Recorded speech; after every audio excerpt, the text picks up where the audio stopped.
on the town's Veteran Advisory Committee to come forward and to lead us in the Pledge of Allegiance.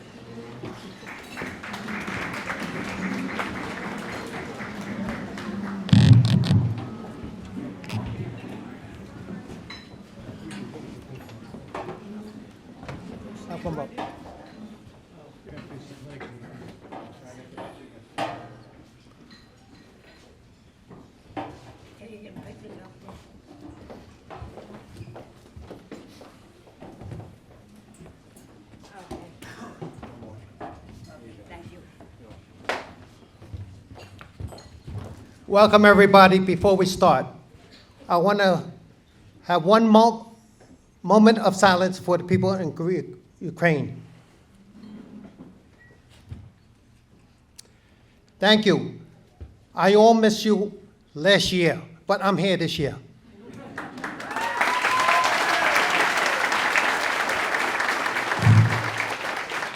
All people of this grateful nation that is free, please face the flag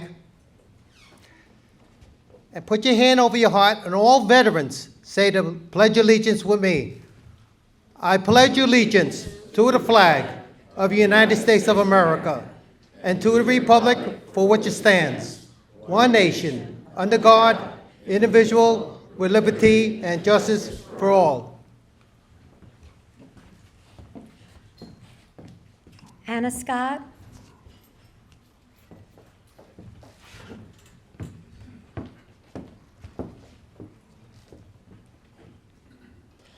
Oh, say, can you see by the dawn's early light what so proudly we held at the twilight's last gleaming, whose broad stripes and bright stars through the perilous fight o'er the ramparts we watched were so gallantly streaming, and the rocket's red glare, the bombs bursting in air, gave proof through the night that our flag was still there. Oh, say does that star-spangled banner yet wave o'er the land of the free and the home of the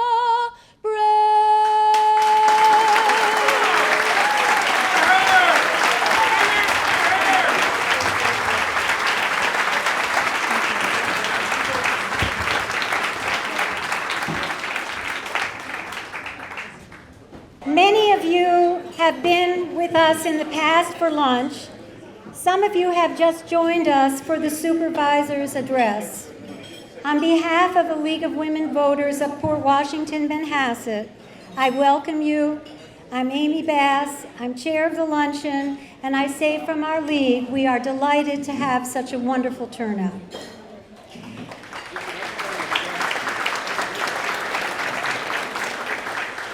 The League of Women Voters is honored by the town's continued confidence in us. We have hosted State of the Town addresses by Supervisors Mike Tully, John Kiernan, Ben Zwern, May Newberger, John Kamen, and Judy Bosworth. And today we are so very pleased to present our new town supervisor, Jennifer Desenna.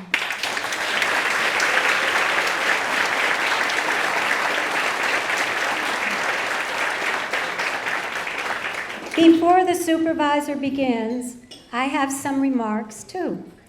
I'd like to tell you a little something about the 280 some guests at our luncheon.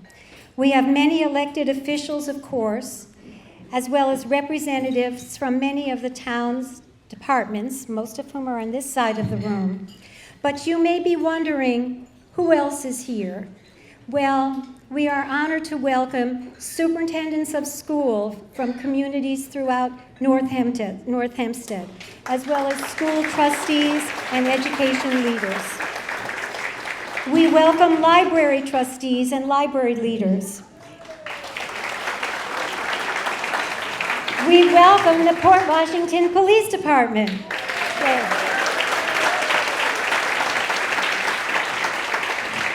We have members of the Chamber of Commerce of both Port and Manhasset. Thank you to Bobby Pollet and Debbie Greco-Cohen for organizing Port, and thank you to Nancy Morris for organizing Manhasset Chamber Group, and you're coming back next year. Come back next year. We are delighted to welcome from the Americana Manhasset, Catherine Castagna, Bob Ronzoni, and members of the Americana corporate family. We're delighted to have you with us. We have a table of dedicated Kiwanis members. Kiwanis over here. A table that includes members and leaders of Port Washington's Residents Forward and leaders of Port Washington's Community Chest. We have residents from the Amsterdam at Harborside and residents of Mill Pond Acres in Port Washington as well. And, of course, we proudly have tables of League of Women Voters members, which includes several former presidents of our league, Jane Thomas, Nancy Coles, Marie Bellon, Judy Jacobson, and Linda Adams, over there. And now a few words actually about the League of Women Voters. Ours is an organization that promotes political responsibility through informed and active participation of citizens in government. The League does not support or oppose any political party or candidate. How proud we are of our Port Washington Manhasset League, which was formed in 1937, 17 years after women won the right to vote. We invite members of the audience, women and men, to look at our website titled the LWV of PWM.org, pick up our literature from our table, and consider joining our league. Lunch with the League is a combined effort of our league and the town of North Hempstead. We'd like to acknowledge our combined committee who work together tirelessly and cooperatively. To begin, Kimberly Corcoran Galante, I'm not sure, over there.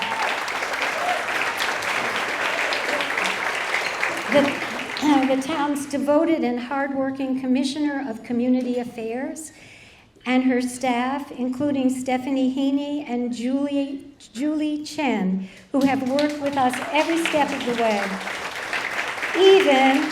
even until very late last night and very early this morning, like 5:30 a.m. We have enjoyed getting to know and working also with Brian Devine from the Supervisor's office. I'm not sure if Brian was here. I'm not sure where he is at the moment. The league half of our committee includes our brilliant and wonderful Vice President, Michelle Lamberti, back in the corner. Our current secretary, former president, and guru of all things league, Marie Bellon. Our very talented, creative, and devoted league member, Francine Furtado. Our dedicated league chair of voter services, Judy Jacobson. Judy is our league member who virtually single-handedly organizes all League of Women Voters candidates nights throughout the town of North Hempstead. And our veteran board member, Kay Ullman, also was part of our Lunch with the League committee. We would like to recognize and thank the HarborLink staff, including banquet manager Janine Phelan and Maitress D. Shirley Lopez, and we remember with respect and a smile Dominic Capizzolo, a Harbor Links banquet manager who worked with us so closely and graciously for many years. Peace be with you, Dominic. Today's event is not a fundraiser for the League. It actually would have been a fund loser had it not been for the extra support several friends and community organizations donated to us, especially the Peter and Jerry Desenna Foundation, represented today by its executive director, Jean Marie Posner. Jean Marie? We are very grateful to Jean Marie and the Desenna Foundation. Our brilliant League president is Regina Gouvenier. She has taken the reins of our League with professionalism and devotion. We recognize and thank her, and also recognize our immediate past president, Julie Meir. Among Julie's other sterling qualities, she has served as an inspiration to a new generation of League members. And now to our introduction of the supervisor. Jennifer Desenna is the 38th supervisor of the town of North Hempstead. She is new to elected office. In fact, her leadership of our town represents the first time that she has held elective office. Supervisor Desenna, who is a graduate of St. John's University School of Law, began her professional career as an enforcement attorney at the Security and Exchange Commission. But she especially made her mark as a community volunteer, which is an attribute that we in the League admire. Supervisor Desenna served as executive director of the Manhasset Coalition Against Substance Abuse. An active Manhasset school parent, she was a leader in the Manhasset community efforts to warn about the risks of a proposed medical marijuana facility to be located close to schools and residences. She has been an officer of the St. Vincent de Paul Society and is past general counsel of the Manhasset Women's Coalition Against Breast Cancer.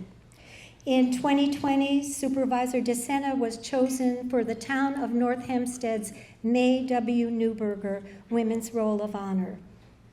Supervisor Desenna is a graduate of Boston College. She is joined today by her husband, Ralph, and her proud parents, Susan and Warren Cheeseman. Hope I said that right.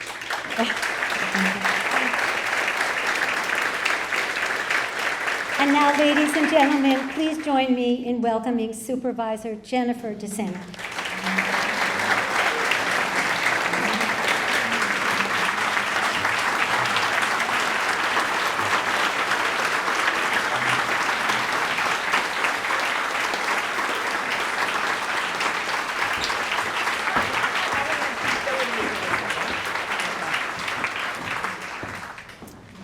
Thank you, everybody. Is this a good volume? Okay. That was a beautiful introduction. Thank you, Amy. So good afternoon, everyone, and thank you for joining us for the annual North Hempstead State of the Town Address. The State of the Town Address has a long and storied history over the last 35 years, so I'm excited to be here today with all of you. And I'm especially excited that we're gathering in person.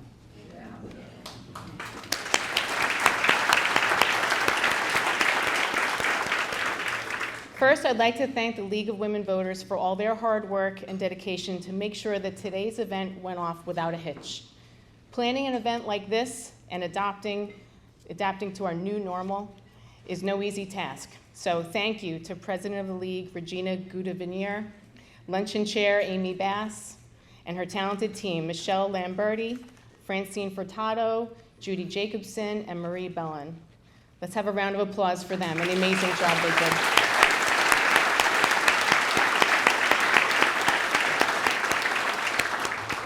The League of Women Voters has long played a significant role in uniting our communities and advocating for the informed participation in our democracy of all citizens, regardless of gender, sex, race, ability, or party. I feel very privileged to be here, and without the efforts of the League through history, I surely would not be here today. A special thank you to the Harbor Links staff for all their hard work helping to coordinate today's event.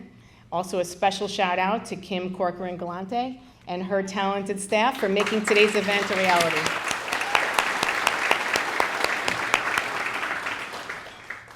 I want to thank all of our elected officials who are here with us today. It's a very long, distinguished list.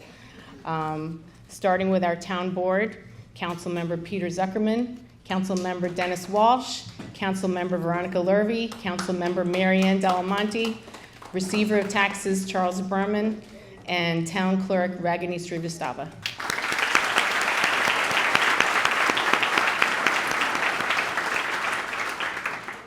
I'd also like to thank County Clerk Maureen O'Connell, County Comptroller Elaine Phillips, Legislator Delia DeRiggi-Witten, Legislator Laura Schaefer, and Legislator Arnie Drucker.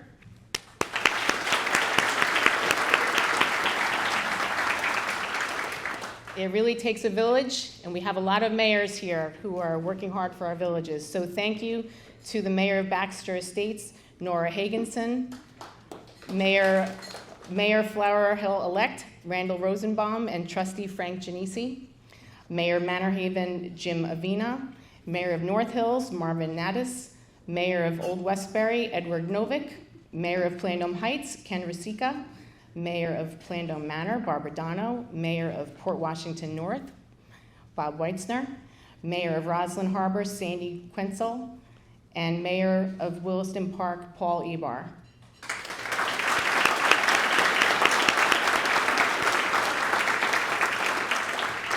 I'd also like to thank former State Senator Jack Martins, former State Assemblyman Anthony Durso, and former council member Lee Seaman for coming.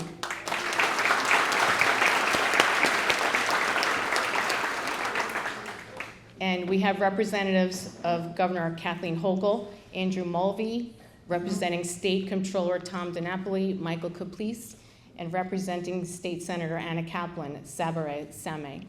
Thank you.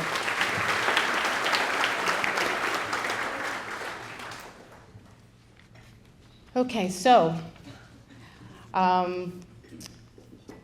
we've had a lot of, we've been getting to know each other on the town board, and while some have thought, how is the town board working? I want to say we are in this together. We are committed to doing the work for the town, and we are committed to being collaborative and bipartisan in cooperation. And I look forward to working with you, and I know that we're going to do great things together. So thank you, town board members.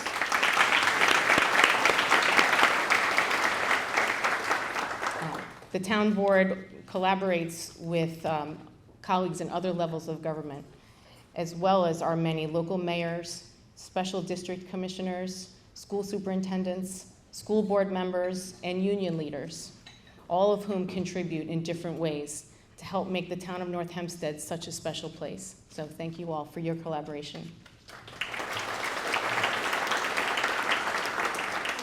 I also would like to recognize all of our first responders and healthcare heroes, especially those who are in the room today. Let's give them a round of applause for their dedication during the past 2 years.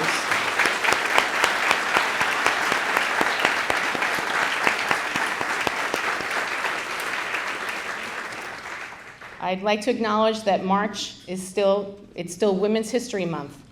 We owe so much to the intelligent and determined women who have come before us, and it's an honor to continue the tradition here in the town of North Hempstead of strong female leadership. Yes. Finally, a thank you to the entire workforce of the town of North Hempstead, especially our department commissioners. Without the hard work of all our departmental staff, it would be impossible to implement the many great services, events, and programs here in our town. Today marks my 90th day in office, and I can truly say that time has flown by. Since my swearing in, my team and I have spent an extraordinary amount of time conducting a thorough review of town operations in each and every department. Our town government is faced with many challenges, and I'm excited to be at the helm to enact real change that I know will be in the best interests of our residents. My goals since day one have been to streamline town government wherever possible, increase accountability to our taxpayers, operate in a fiscally responsible manner, and lead our town in an open, honest, and transparent way. Transparency is key to a responsive government. There's an old expression that sunshine is the best disinfectant. Sunlight is needed so that taxpayers are never in the dark where they feel uninformed about what their government does for them. So I'm excited to be announcing today some new transparency initiatives I'll be instituting. First, I believe residents should have greater access to watch our town board meetings. Town board meetings are where the real business of government is conducted. And while our Department of Internet Technology does a fantastic job live streaming and archiving our meetings, more can be done to expand access to a broader audience, especially our older residents who either may not have a computer and internet connection or may not be tech savvy enough to be able to tune into our Thursday night meetings. North Hempstead TV is a fantastic resource that does a great job providing our residents with enriching programming. This was especially evident when we were forced to pivot to remote programming during the pandemic. Our residents know that they can always find something interesting to watch on North Hempstead TV, such as classes about sustainable yard care, native plant gardening, yoga, or a tour of Manhasset Bay, to name a few. But residents have never been able to view their government in action. Seeing government in action is one of the most basic features of government access TV. In fact, it's one of the main reasons why cable companies are required to carry it for free. Yet, in the more than 15 years that North Hempstead has operated a TV studio, it has never broadcast its board meetings. Going forward, I'm directing our crew over at North Hempstead TV to begin broadcasting our monthly town board meetings every week, so residents will be able to tune in and see how their town government works. Residents will be able to see our town board hard at work on their TV, but I don't know that we'll be beating out Bridgerton or Succession anytime soon. We'll see. We'll try. We'll do what we can. Another transparency initiative I'll be instituting is rotating town hall-style meetings with the supervisor in each council district to make it easier to hear residents' concerns. For too long, many residents have felt unheard and unseen. So what better way to offer them the ability to comment directly to their elected officials on the state of the town than in a face-to-face meeting filled with open dialogue and fresh ideas? While our town already takes public comment at each town board meeting, it's fair to say that some residents do not have the ability to come to a town board meeting to be heard. Meeting in each council district will make town government much more accessible. More details will be announced at a later date regarding dates, times, and locations. And of course, I'll be inviting the council member in whose district the meeting will be to please join me that night and give our residents the opportunity to speak directly to us about how they feel regarding town government.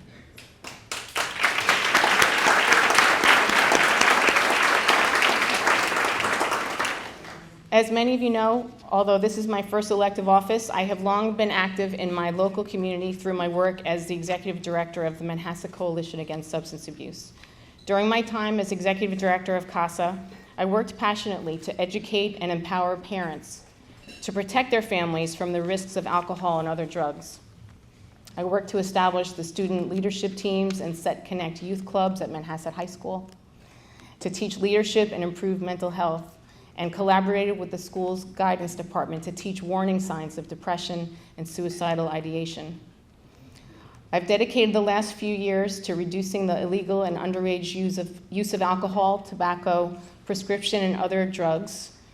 And while I'm no longer in my official capacity at CASA, I still passionately believe that this should be a top priority not just of all elected officials, but all families. With that in mind, I'm today announcing that I'll be establishing the Town of North Hempstead Substance Misuse Advisory Council.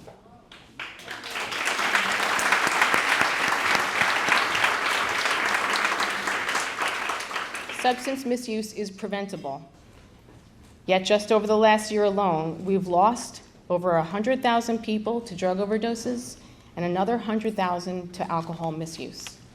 Many lives can be saved through prevention, treatment, and recovery.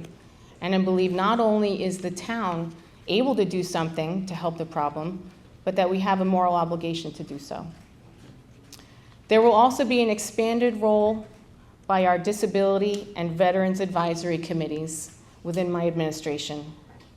In recent years, these committees have been allowed to languish, and it is time for that to change.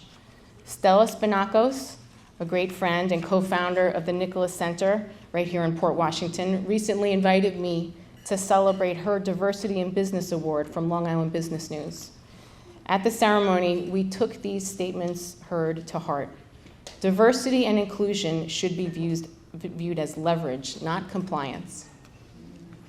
It's incumbent upon us as elected officials to do all we can to protect our most vulnerable communities.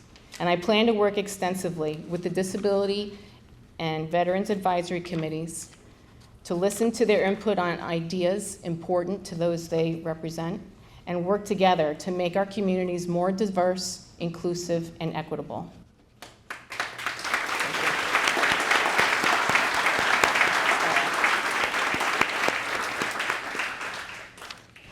The town's 311 call center is an outstanding resource for both our residents and our departments.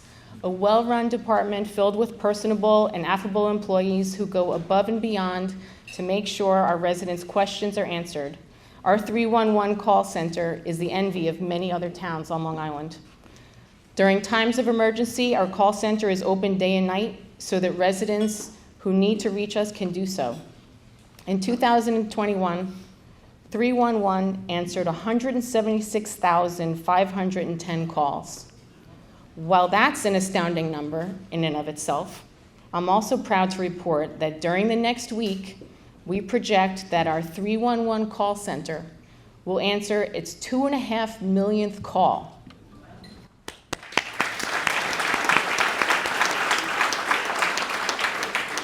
I can't thank Commissioner of 311, Vinny Malizia, and his fantastic call takers enough for helping us reach such an amazing milestone.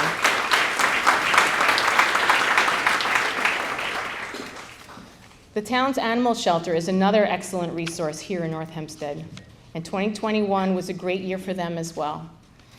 During 2021, 34 dogs were adopted and 45 lost dogs were reunited with their owners. Yeah. As a shelter dog mom myself, the animal shelter holds a special place in my heart, and I urge any of our residents who are looking to adopt to come down to the shelter on April 30th because it's National Adopt a Shelter Pet Day. Our town continues to support our senior community in a variety of ways. Slowly, as guidelines have changed and the world has adjusted to the new normal, regular in-person programming has returned, most recently with last week's Spring Fling at Clinton G. Martin Park in New Hyde Park. Many thanks to Commissioner of the Department of Services for the Aging, Kim Corcoran-Galante, for all she and her staff have done to weather the storm.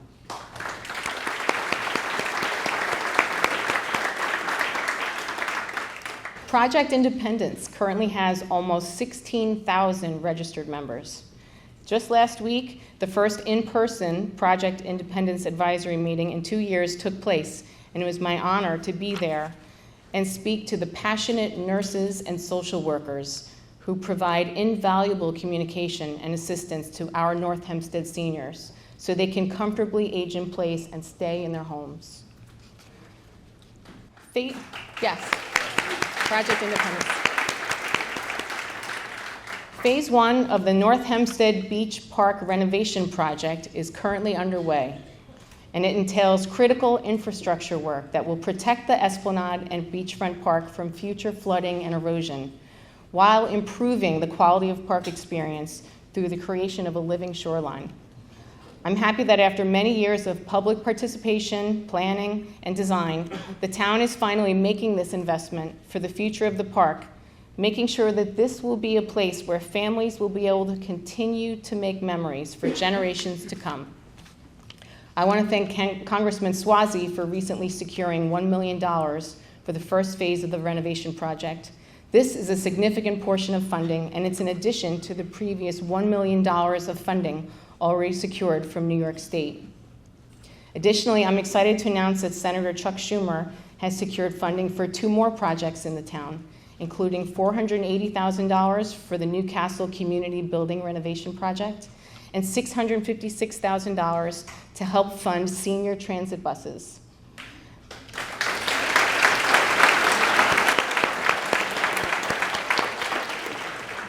Many thanks to our elected representatives, as well as thanks to former Supervisor Judy Bosworth for her work on these projects.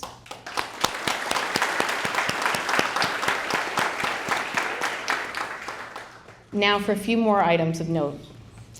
First, I'm calling for an update to our town's master plan.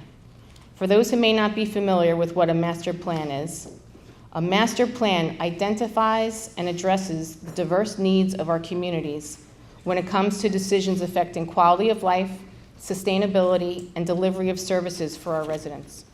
Suburban planners recommend that a town's master plan be updated every 10 years to account for the diversity and growth of our communities. To my knowledge, North Hempstead's master plan has not been updated since 1989. A lot has changed in the last 33 years, so I believe it's high time for an updated document that more accurately reflects our times. I'll be submitting a more detailed proposal at a later date to make this a reality.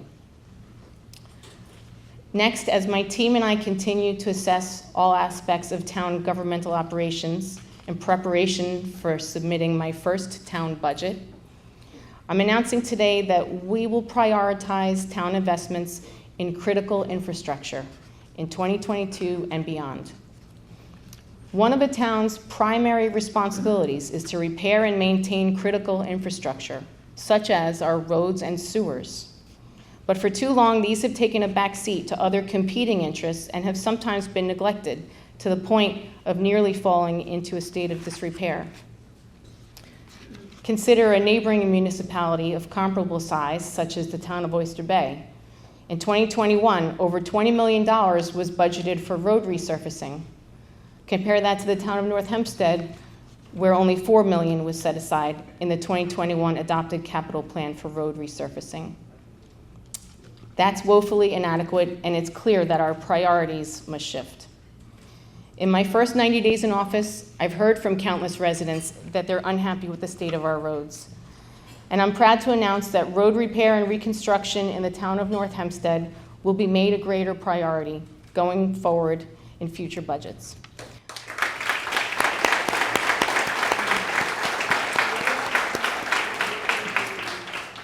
While our Department of Highways resurfaces between 6 and 8 miles of residential road each year, I think that's too few considering the town has jurisdiction of over 300 lane miles of town roadways. A plan must be put in place to address regular road maintenance and replacement. The roads selected each year for resurfacing are based on criteria established within the engineering division. So I believe the town should be more transparent about this repaving list and make it available for inspection by residents through an online portal. This is something I'll be working on with our Department of Highways and Department of Internet Technology. Last month, after finding out that all the members of our Town Board of Ethics were still serving on terms that had expired years ago, I moved to install a new independent Board of Ethics. Under our town code, it is the responsibility of the supervisor to appoint the 7-member Board of Ethics. Having a truly independent Board of Ethics who are capable of exercising meaningful oversight is crucial to prevent conflicts of interest and misdeeds. And it is equally important that these members serve in guaranteed terms, independent and autonomous of the outside influence of the town board and me.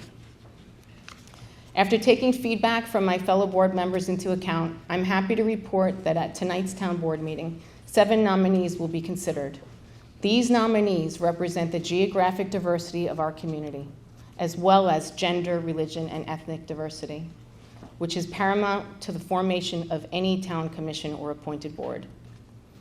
I also believe that all town employees and elected officials should be subject to ethics training. Further educating our workforce on the ethical standards expected of them will be yet another step to establish an ethical firewall to protect our residents from potential conflicts of interest. I'll be working with our Human Resources Department to further implement this proposal.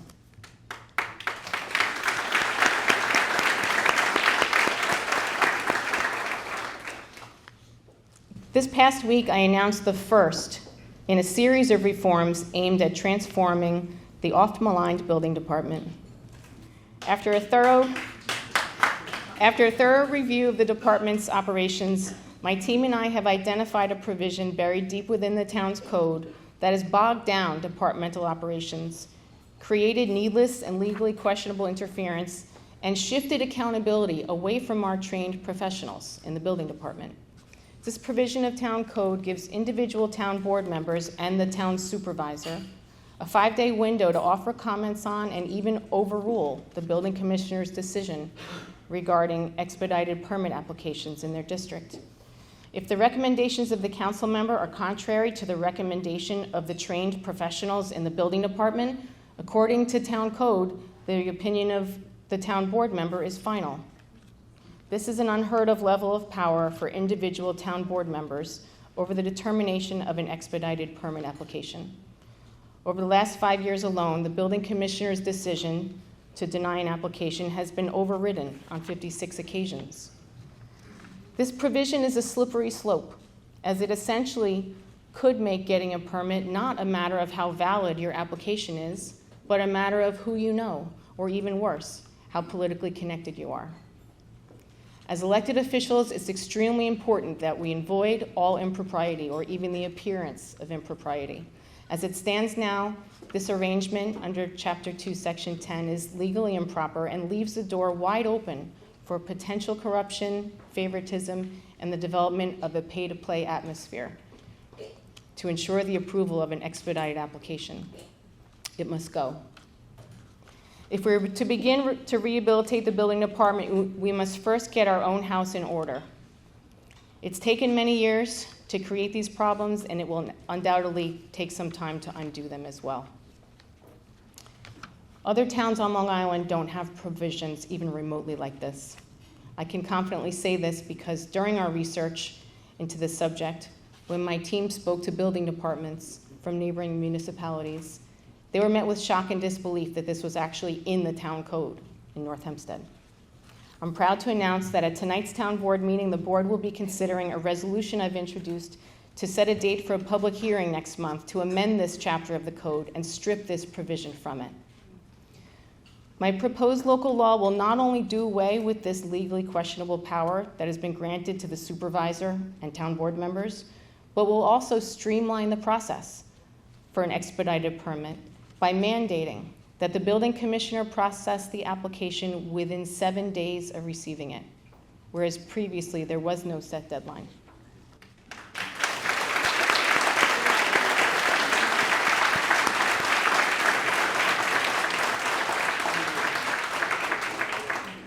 I look forward to speaking more about this tonight, and I urge my colleagues on the town board to work together with me in a bipartisan manner to achieve this initial reform. It's no secret that the town's building department has been hurt in the past by issues and scandal. After carefully examining the department and determining what works and what doesn't work, I can confidently say that the department is in need of a culture change. I'm sure that if we took a poll of you here today, you or someone you know has had an issue with the building department.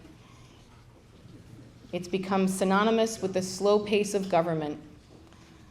I'm sure even my fellow town board members would agree there's room for improvement. But we can't just pay lip service to the problem and hope it goes away while maintaining business as usual. We don't need more Band-Aids or quick fixes. What we need is true systemic change. While we're still faced with many challenges, I am certain that the best times for the town of North Hempstead are ahead of us. The town of North Hempstead is a great place to live, work, and raise a family, and I am excited to implement these first new initiatives and move town government forward in the best interest of our taxpayers. I'm truly honored and humbled to have delivered this speech today. Thank you once again for the privilege.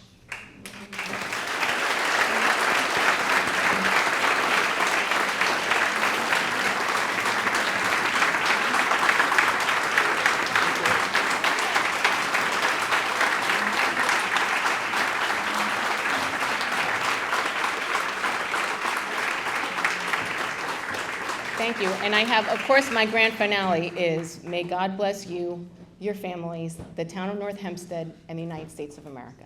Thank you.